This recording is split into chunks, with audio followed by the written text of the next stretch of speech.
Sa araw na ito ay dadalhin na naman namin kayo sa aming pag-akyat sa bukid. So kasama ulit namin yung aming mga aso at hindi muna kami ngayon mag-focus sa aming pag-garden dahil ang panahon naman kasi wala na namang ulan-ulan.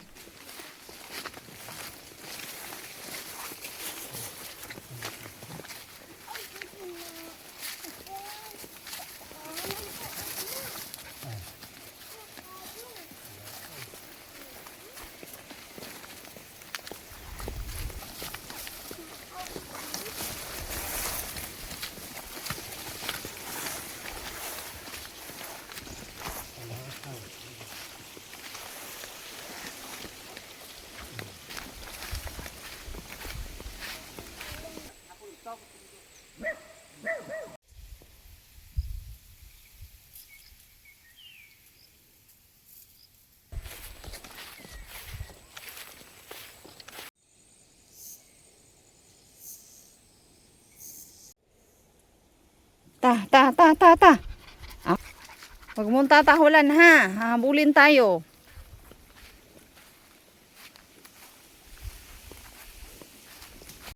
Kakapanganak lamang ng kalabaw na to, kaya ito yung kanyang anak ay hindi pa nga halos makatayo. Subuti na lamang si Mutit nakisama, hindi niya tinahulan ng tinahulan.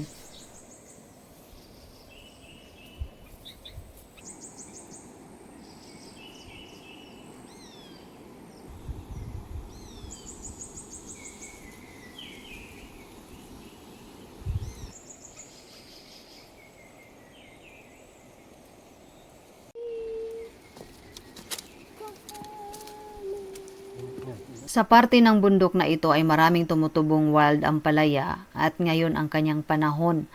So, doon sa baba na yon mas marami din.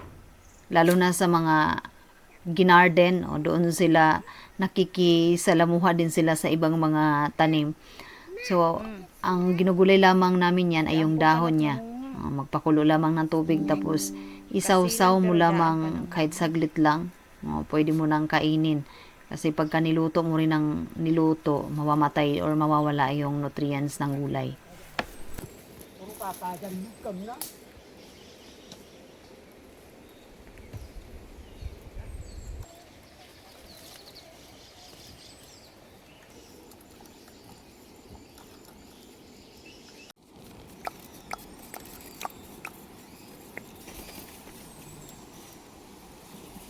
Namuti ta pa umali.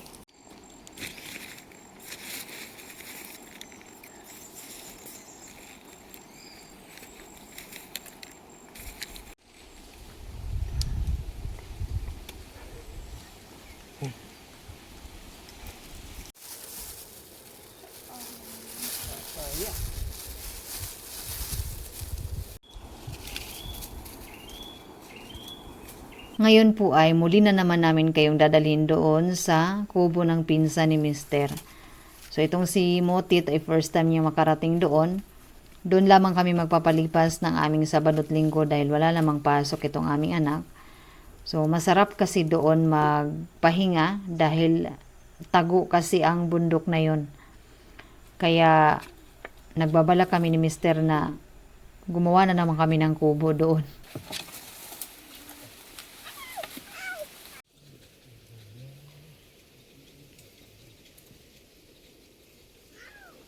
Mutit. Tan.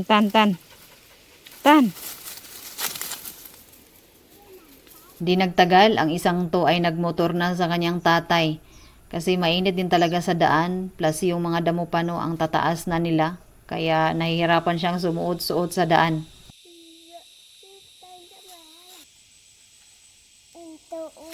Pahinga muna kami ng kaunti. Ang init.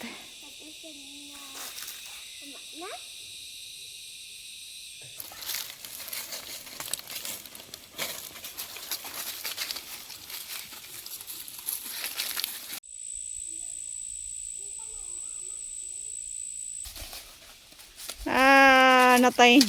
Iwan si Mutit.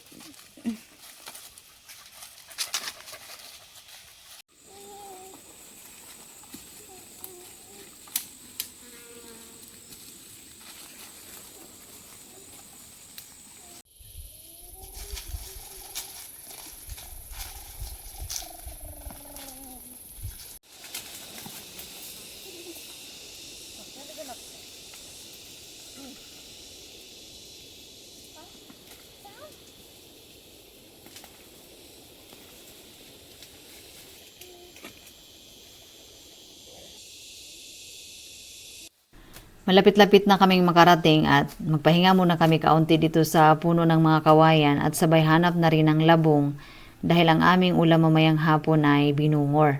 So ngayon no, season na kasi ng mga labong. So meron kaming nakitang isa.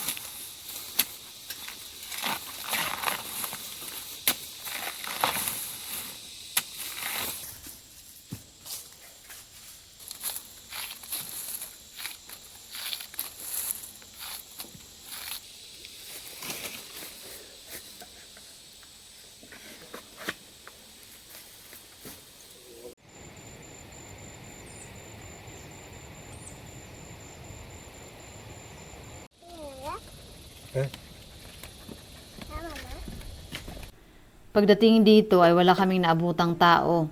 Kaya malamang yung pinsan ni Mr. ay pumunta na naman doon sa kanyang garden. Pero bukas lamang itong kusina. Pero hindi kami makapasok doon sa pinakaloob. Hindi namin maipasok yung aming mga bag. Dahil ang susi ay hindi iniwan. Kaya itong isa, hinahanap sa mga kasulok-sulukan kung saan ba pwedeng itinago. Pero wala talaga kaming nakita. Kahit sa mga shorts na nakasabit, mga damit, ay wala talaga. Kaya nagluto na muna kami ng aming tanghalian. So ang aming tanghalian din ay yung gulay lamang na aming kinuha kanina sa daan. Yung ampalaya.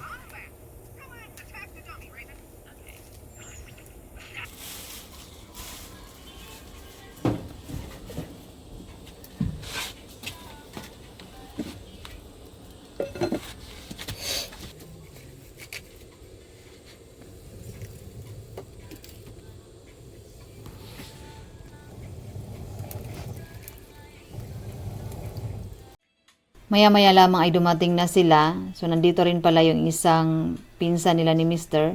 So, silang tatlo ni Mr. ay mag-first cousin. Tapos, ang mga, dalawang yan ay single pa. Wala silang balak mag-asawa at kontento na siguro sila sa pagiging single kasi walang responsibilidad. Ayaw nila ng responsibilidad. So, nag-i-enjoy lamang sila sa buhay nila dito sa kabundukan.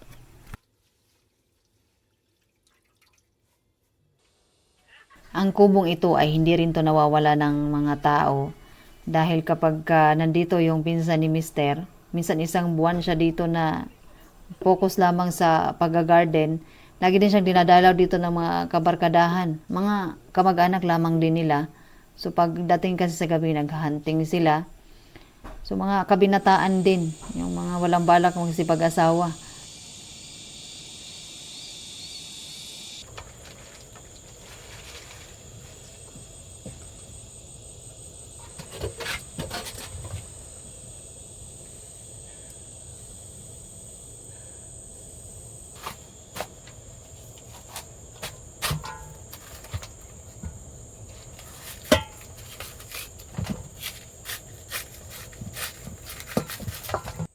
Habang kami ay tulog, ang isang to ay nagdahan-dahan ng magsimulang magluto.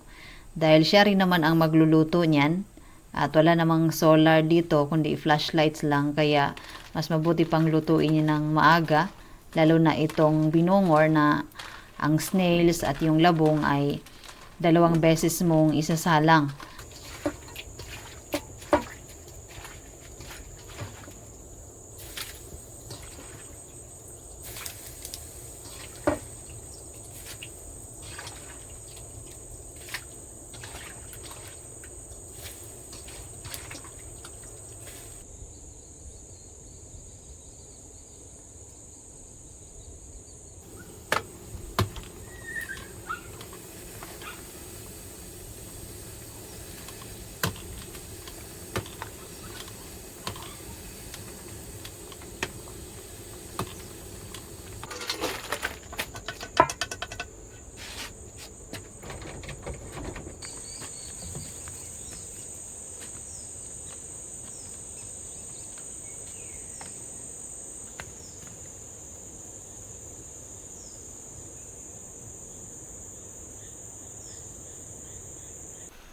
Ang tubig na ito ay pwede naman talagang gamitan ng hose kung gugustuhin talaga ng pinsan ni Mr. No, kasi hindi naman ganun kalayo, tapos mas madali na kasi pababa pa doon sa kubo niya. Pero siguro nag-enjoy lamang din siguro siya sa pag-iigib kasi hindi naman ganun to kalayo mula doon sa kubo niya.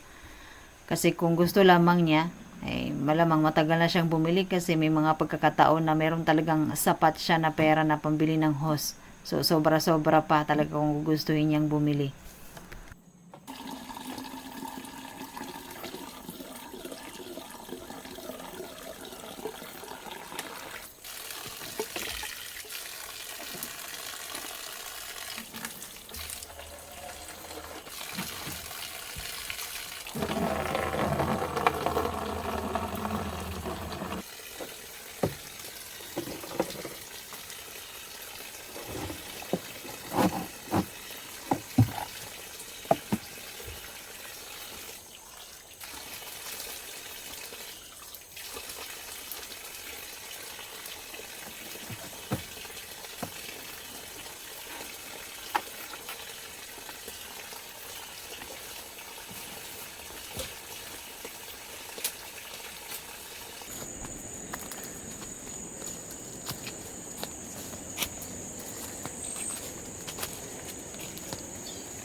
Pagdating ng hapon, nadagdagan kami kasi sumunod itong mga pamangkin nila. At ang kwento ng mga to, nagkandaligaw-ligaw daw sila sa daan. Na dapat, ang layo kasi ng bundok na to mula dun sa kabahayan, kapag kalalaki yung maglalakad, nasa 30 minutes lang. Pero kung babae, o sabihin na natin na sa mga kulang-kulang 1 oras. Ngayon, nagkamali sila ng binaybay na trail, kaya inabot na sila ng 2 oras doon sa baba. Tapos buti na lamang yung kanyang uncle, yung mismong may-ari ng kubo na to, ay nandoon sa baba. So naistorbo daw yung kanyang paghahunting sa baba na siya ay nagtatago doon sa kahoy kasi meron siyang hulihin. Tapos itong dalawa ay panay sigaw naman kaya pinuntahan na lamang niya at hinatid niya dito paakyat.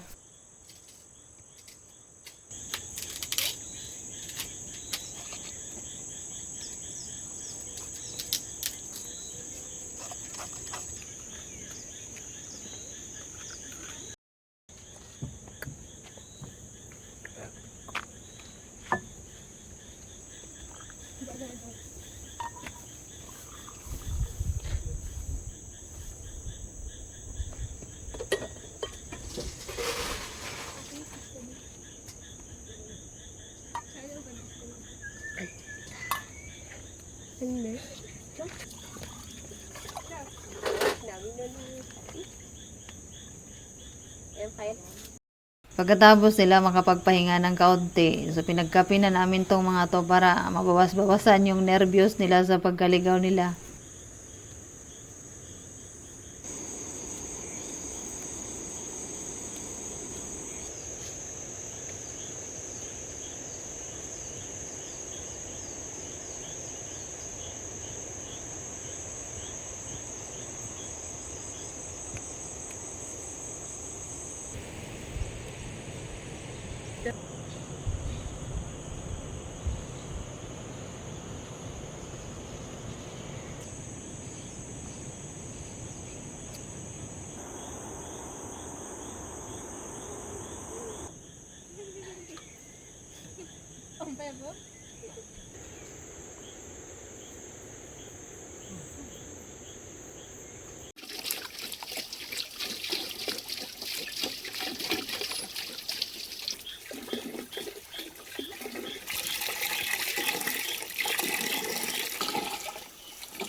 Boom. Ini saya bangun.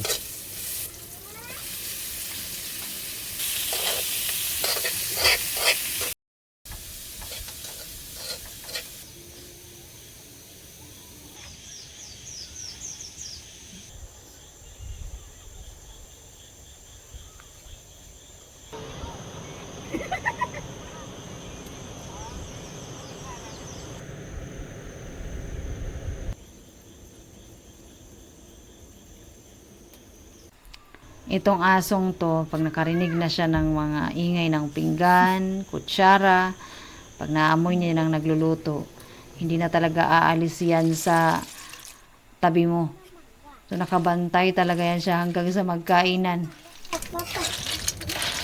Kita. Sana mangga na em.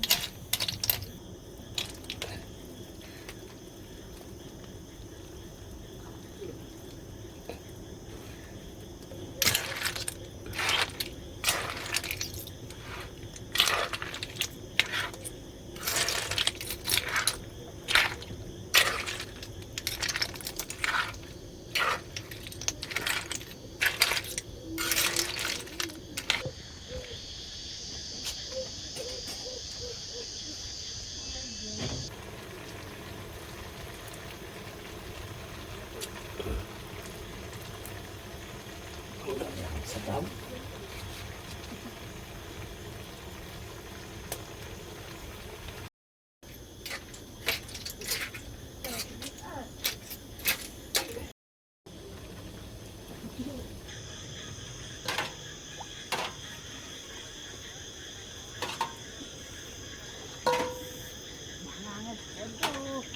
Wala, hugasan niya kay.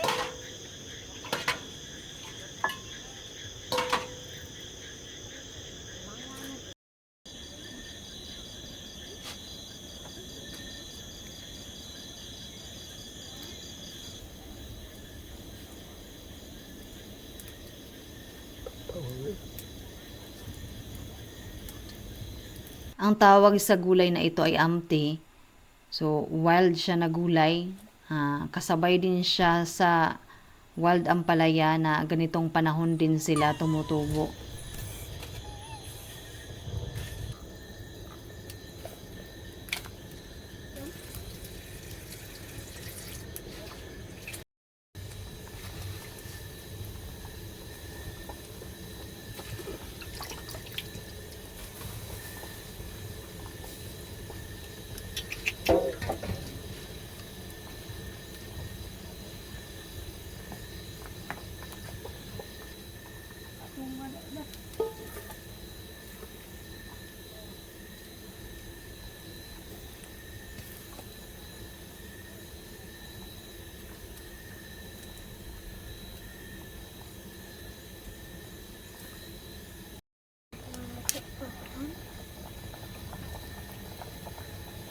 Sa bangun.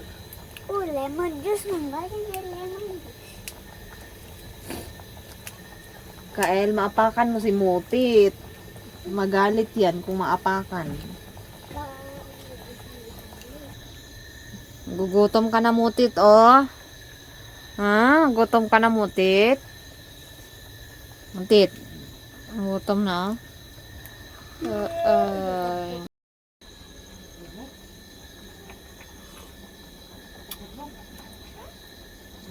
Wala nang wala nang ganun. Pagkatapos maluto ng aming hapunan, so ito na yung chika-chika, kasabay na naman ng inom ng vitamina, yung mga gustong portion nitong mga kalalakihan. So okay lamang yung mag chika-chika, basta wag lamang tayong manchismis ng iba.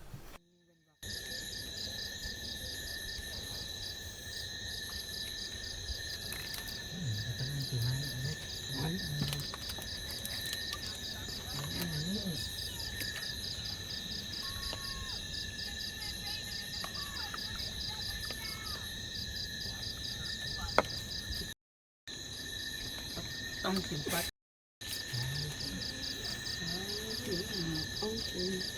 Imagar po. Imet po tayo simot. Tuman. Tuman kayo. Natin po naksis.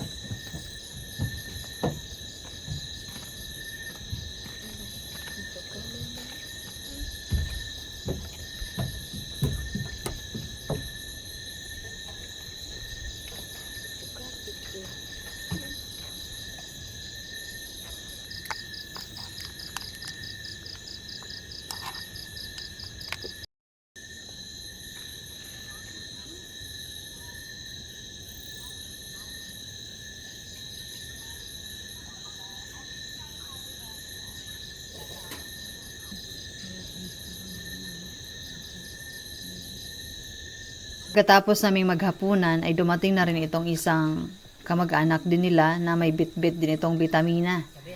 So ito sila ay maghahunting. Ewan ko lang kung makapag-hunting pa kung mabusog na sa kanilang vitamina.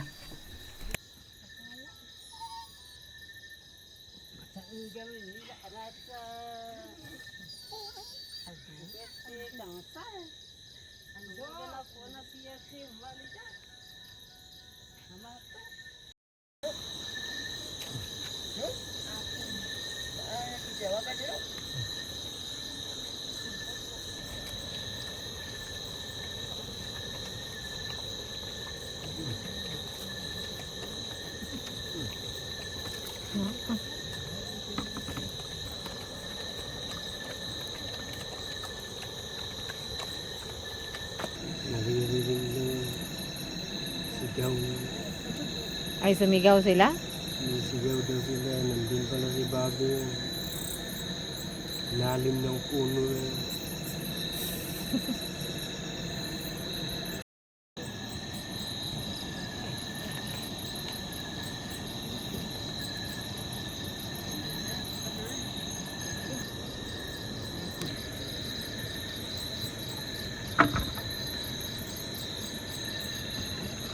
Number 2 ngay. Bakit? Bakit? Ha?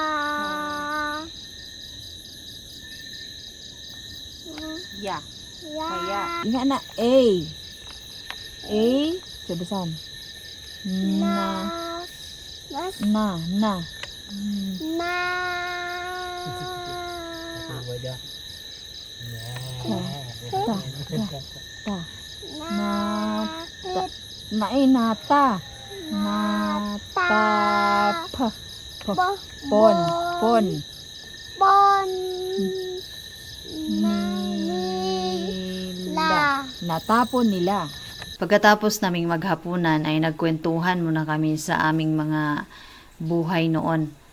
So ang kwento naman nila, so noon daw hindi pa naman ganon kaganda talaga yung taniman nila ng palay noon, gawa ng hindi pa nila, wala pang source ng tubig, no, wala pang irrigation. So hirap din sila pagdating sa bigas, kung kaya ang isang tsupa daw na bigas ay hinahaluan nila ito ng kamote o naglalaga din ng saging. Tapos nakikipag-barter din sila ng kanilang mga produkto dito katulad ng kape. So ipinapalit daw nila yan ng asukal at doon pa mismo sa Labuagan, no? At noon wala pa daw nga kalsada at puro lakad lamang yung kanilang ginagawa, no? Hanggang doon lamang sa Labuagan ang kalsada. Maganda makinig ng mga ganitong kwento na iparinig mo rin sa mga bagong henerasyon para malaman nila kung gaano kahirap ang buhay noon, pero mas masaya at makulay kaysa sa panahon ngayon.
hindi kami lahat nagkasya sa kubo. Kaya yung dalawa ay naghunting sila. So nag-overnight na sila sa ilog. Tapos yung isa naman ay nasobrahan ng inom kaya tinamad ng sumama. So natulog na lamang, nagduyan siya dun sa ilalim ng puno. So kami-kami lamang din yung naiwan dito sa kubo, no. Kaya yung mga yon ay wala pa. Kami-kami pa lang yung mag-aagahan ngayon. Ay, hapon na lobat. To ilang tagay.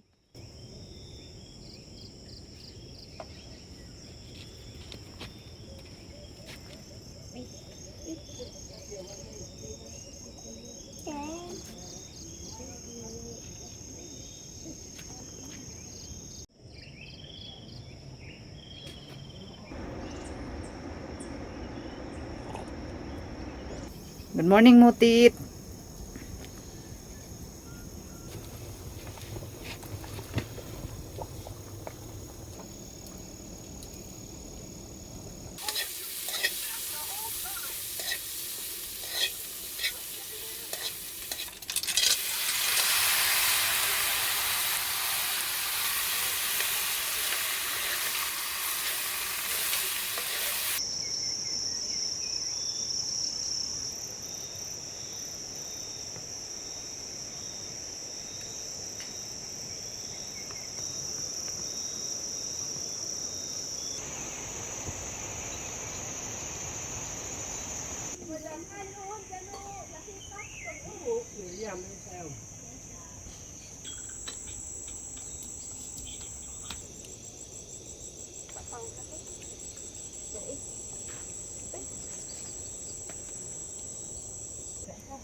Mutit.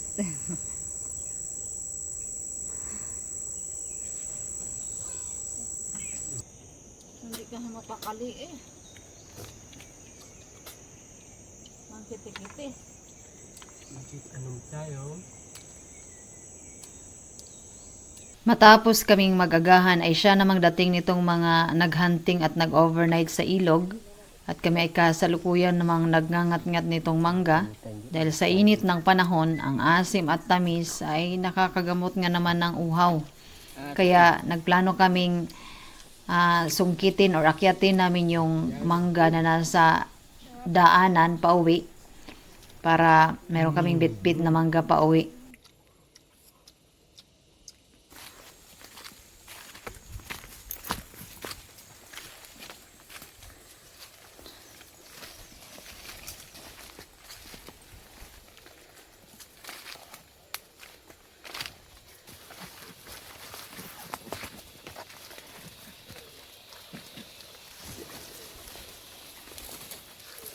Ingka po taman ma.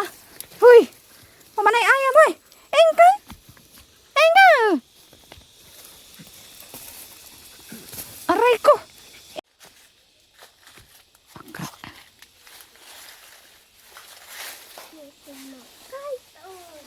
Dere.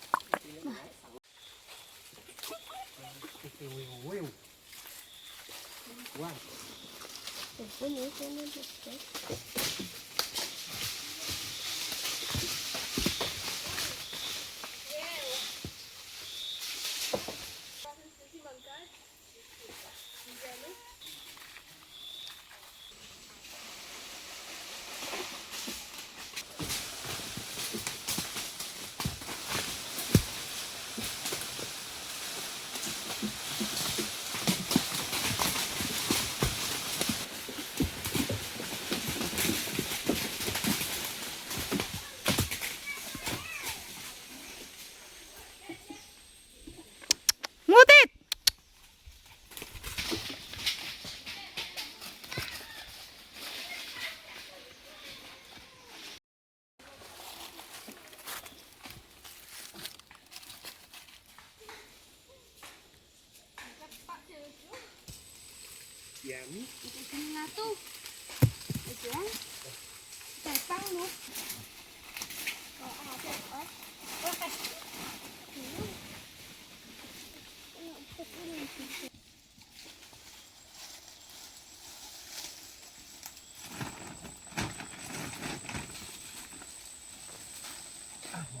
Yeah.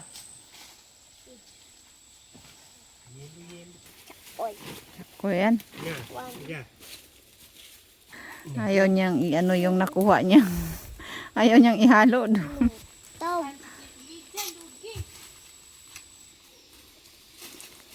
Sa, Kung meron tayo ito, pili dyan. sasutun sikit. Nanti caklit sikit ko ya. Lagi tak ada si bata. Galing tak ada yang tadi. Mana sawan?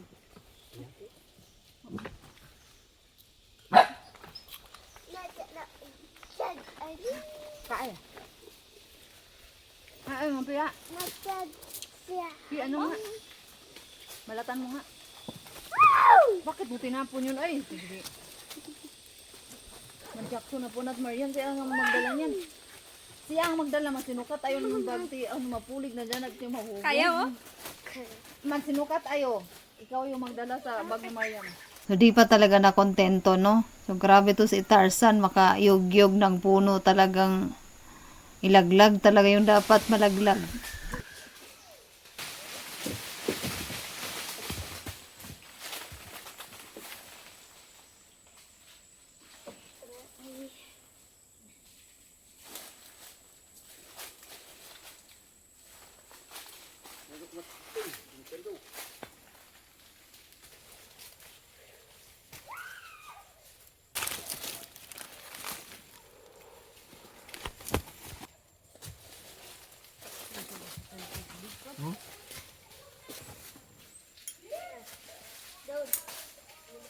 Walang tigil ang bibig sa pagkain ng mangga. Mapaupo lamang mapadampot, lasigi ngat-ngat ng mangga.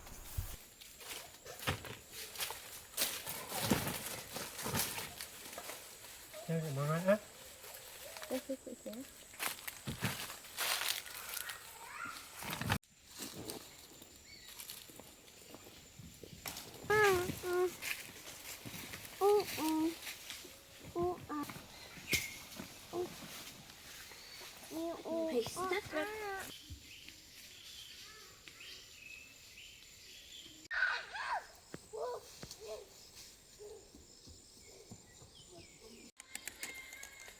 Sa aming pag-uwi, daan muna kami dito sa kubo kasi makikape, makichika-chika.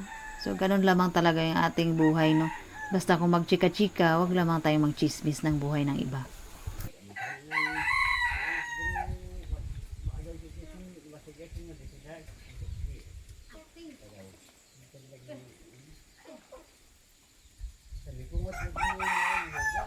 Pagdating namin dito sa maliit na ilog, pinipilit ni Mister na mapaswimming tong brownie. Kasi nagtataka kami bakit may amoy tae.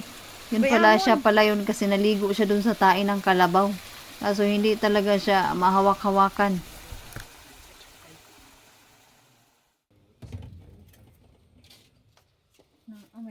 Pagdating namin sa bahay, dahil sa dami naman ng mangga na to, tapos yung iba pinamigay na namin, so sabi ko, subukan nga natin mag dried mango. Kung itong ganitong klaseng variety ay pwede ba tong or masarap ba itong gawing dried mango kasi 'di ba yung ginagawang yung pambenta talaga na dried mango yung mahaba yun na mangga. So ito kasi yung Indian mango eh.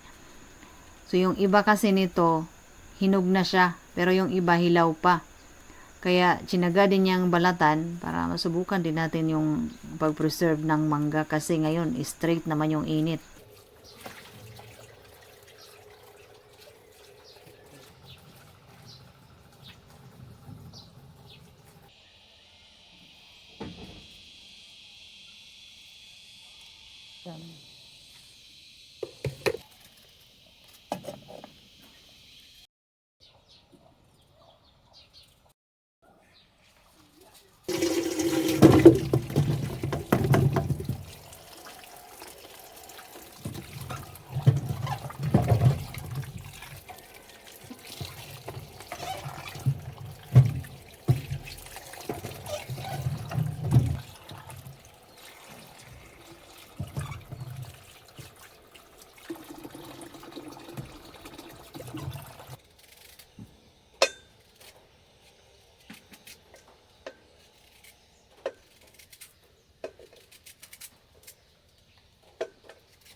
Ra naman.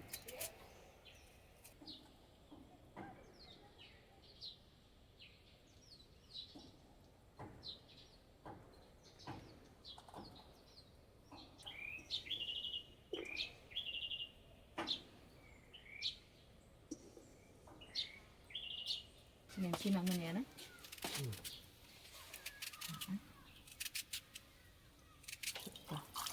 Ay, hindi. Maganda rin minsan magtambay-tambay dito sa kubo kapag ka summer. Pero kapag ka magtag-ulan, yung bubong kasi nito nabutas na dahil binutas ng mga manok.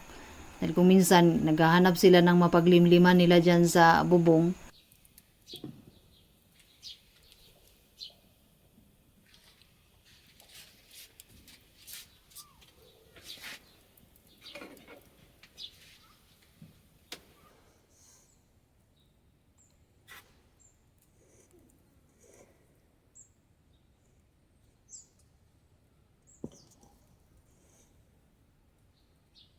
Wala mang hinog na kamatis.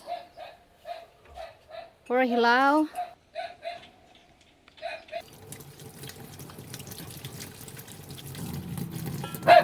Bakit?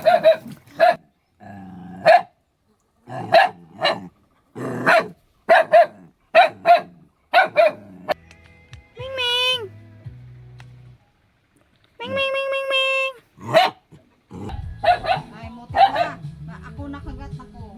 Itong pusang to ay bigla na lamang yan dumating dito sa bahay na kahit na ilabas ni Mr. dito sa garden ay paulit-ulit pa rin bumabalik. Kaya itong mutit na to hindi talaga mapakali.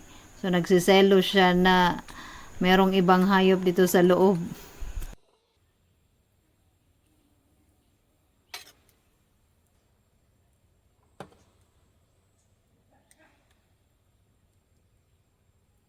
Nila inahabol ng pusa doon. Pusa, aso. Pusa.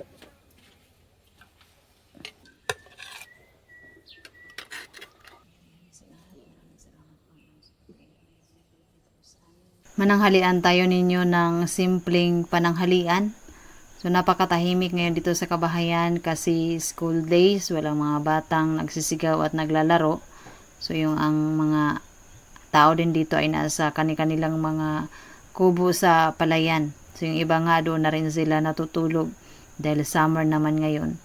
So ito po ang tunay na kwento ng aming buhay. Nawa kami po ay nakapagbigay ng inspirasyon sa inyo. Maraming salamat muli, Native Kalinga.